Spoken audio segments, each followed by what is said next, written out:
Hello, Sherry Truler with Red Apple Auctions. Today, I thought I would spend a little bit of time talking about an auction that I was a part of earlier this year, May of 2022, that was an NFT, a non-fungible token auction. And according to the organizers, it was the very first of its kind. I am by no means an expert on Web3, which is generally what that would be considered a part of Web3. Very new to this space. And by new, I mean, I don't know anything, but I was involved with this event. And so I thought I would share a little bit about this NFT auction because it wouldn't be unusual if you start to have some NFTs get donated to your organization. I know that in addition to this auction, which was not a typical fundraising auction, it was more of a commercial auction with a little bit of fundraising in it, that I've already had another auction in which case there was a designer. Her daytime job is working for Apple, but then she also designs NFTs. And she had donated to another client that I have. And so, her NFT was sold in that auction. But in this case, what I wanted to talk about was the very first one I worked with and how it was just different, new. Maybe it will be of interest to you. So there, and I'm having to refer back because I don't have a lot of, it's been a while, so I just don't remember all of the details on some of this, but we'll do what we can. I'll cut out the parts where I'm searching for things. So I had been, apparently, I don't even remember this, but a couple of years ago, a mom who was working on a school auction in Utah had reached out to me about their event. I didn't end up working with them, but we'd had a conversation. And so a couple of years, she has her full-time job, her day job is working in Web3 work.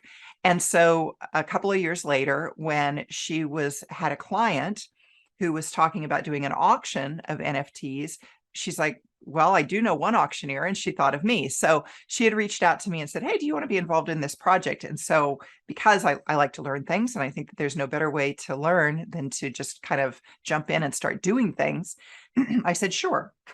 So generally, the way that it worked was that you have these two brothers, Frank and David, who had worked with a designer and a couple other people in their company, but they had designed 222 NFTs called meta teddies. Imagine teddy bears, like a picture of a teddy bear, a digital teddy bear, and they had 222 different types of teddy bears.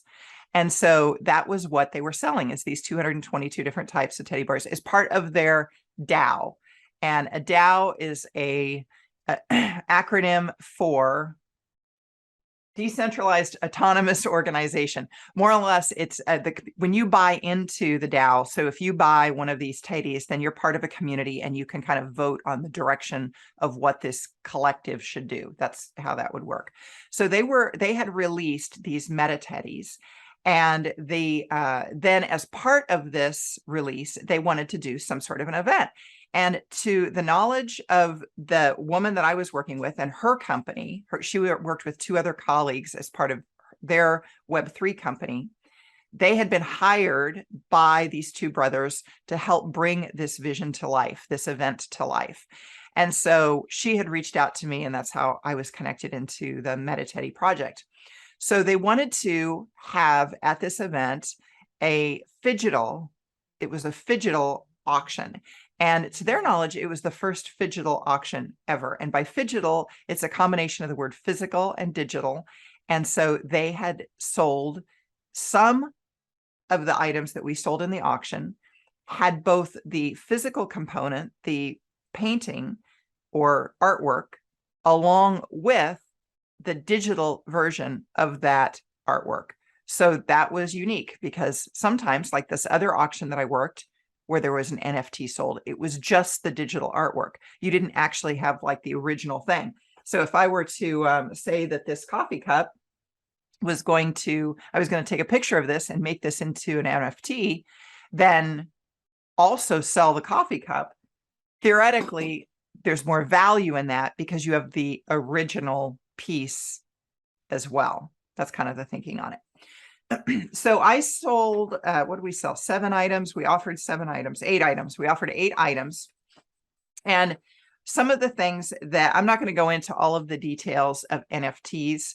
I have learned a little bit more about that, but if you want to learn more about why do we care about NFTs, that's probably a conversation for another day. One thing that was shared with me that I thought was cool that I'll share with you now, the idea of an NFT is that it can hold a lot of information.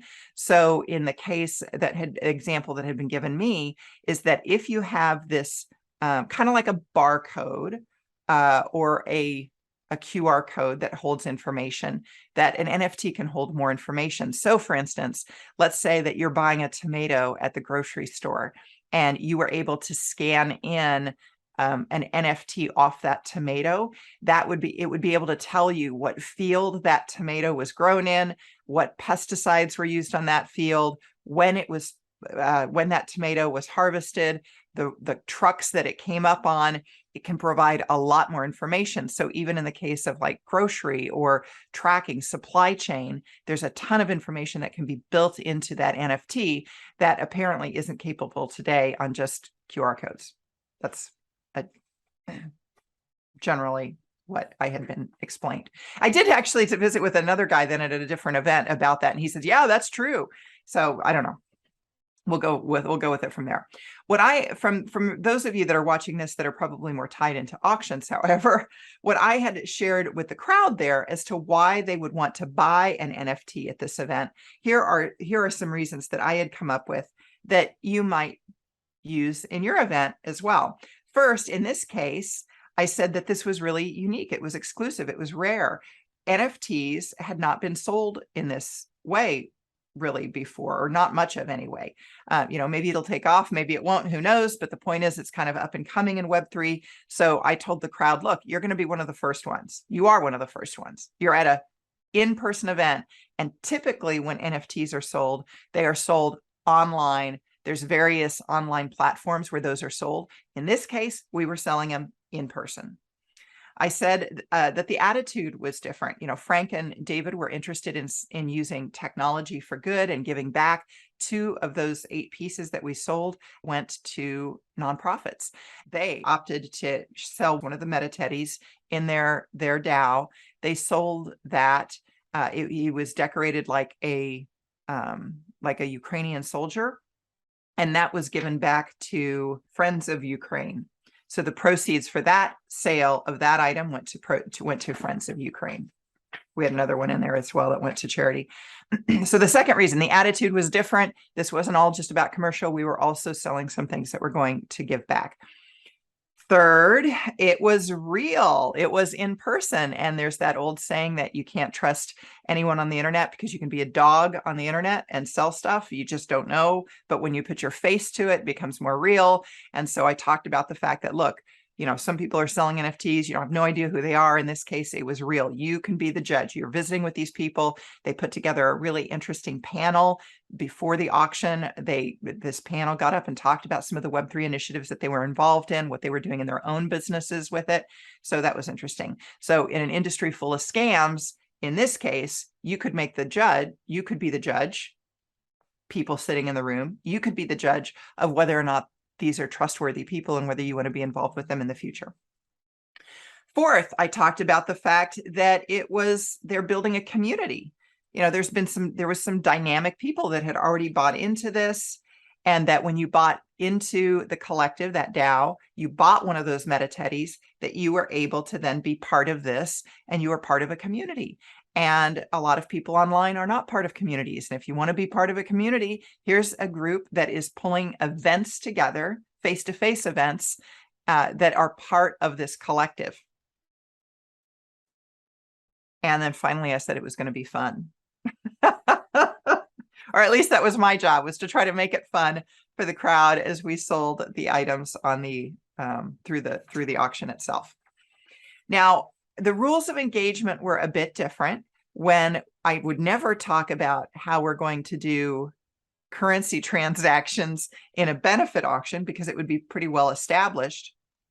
But what I did do is I kind of came up with some new rules of engagement. I talked about the fact that if you had questions, I was probably not the right person to talk to, and that I directed them to the team that had hired me because I was there to facilitate the sale, but they were actually doing all of the transactions. And when I say transactions, it was a little bit interesting because even though we were bidding in dollars, the fact is that it was converted to a digital currency known as Ethereum or ETH. So I was at that time, it looks like 1,000, is this right? One ETH was the equivalent of $2,750. And we also sold in Matic, which is another type of currency. And so it looks like one Matic was worth $1.05, $1.05. Is that right? Man, well, I don't know. I'd have to go back and look at it. I'm reading notes from a few months ago. Again, this was in May. Originally, it was going to happen in March, and then schedules and such, we had to move it to May. So I may have forgotten some of this as I'm looking at my notes now from all of that. But the point being, I was talking about you were bidding in dollars, but then you were purchasing all of this in ETH. So if you had to have an account already set up whereby you could fulfill your obligation of purchasing through Ethereum, or we had one piece that was sold in Matic. I hope I'm saying that right. I don't even remember now. What else? Okay, so as mentioned, we had a couple of the pieces that were sold that went to charity. One of them went to Friends of Ukraine. The other one went to a mental health organization, Mental Health America. And those were two of the meta-teddies. So those were part of that DAO collective. Then we sold a piece of, this was just an NFT, a piece of artwork and the NFT. So again, that was unique, hence Phygital. It was a Phygital auction. The fourth piece offered, this was fascinating. Oh my gosh, Jesse. So he's out of Portland, Oregon, and he worked with Garrickson out of Philadelphia, I think it was. But they would design shoes, and he'd come out of one of the top athletic shoe manufacturers where they would manufacture shoes for athletes, like custom shoes. And he was now working with this guy in Philly to do small runs of like custom shoes. And they had these like miniature shoes as models. And what he offered then, he was on the panel, but then he also offered the chance to, not only were you buying an NFT and buying one of these sculptures, these shoe sculptures, and getting the whole 3D file as part of this, but he was willing to work with the winner on creating their own shoe and manufacturing it. So that was a pretty big deal. He just threw that in at kind of the last minute. Then we had a couple of pieces. He had a physical piece and an NFT. In this case, this was Lila's was just a digital artwork. And then we wrapped it up with this donation again to the Friends of Ukraine, because when you bought that, you were part of the DAO. One of the 222 meta-teddies minted. The way that the evening was structured was that we had a reception. People could meet each other. Then there was a panel that talked about the future of NFTs, what was going on in the world right now with regards to Web3. And then we did the auction and we wrapped it up with more socializing. So it was a fun evening. It was a fun crowd. Very, I would say, experimental. It was located in New York City in the Wall Street section. Who knows? Maybe we'll hear more about this as we go forward. Maybe some NFTs will show up in your auctions. I wanted to at least share that with you so that you had a sense of what was going on. You can see they had a nice brochure here talking about the whole event, what was going on at the live event. There's example. I don't know how well that's going to come across. Yeah, that's an example. of some of the teddies that they were selling online. You can still buy some, I believe. They have not sold out. Yeah, this is the whole program because I do remember that now. So this is like, here's your PDF.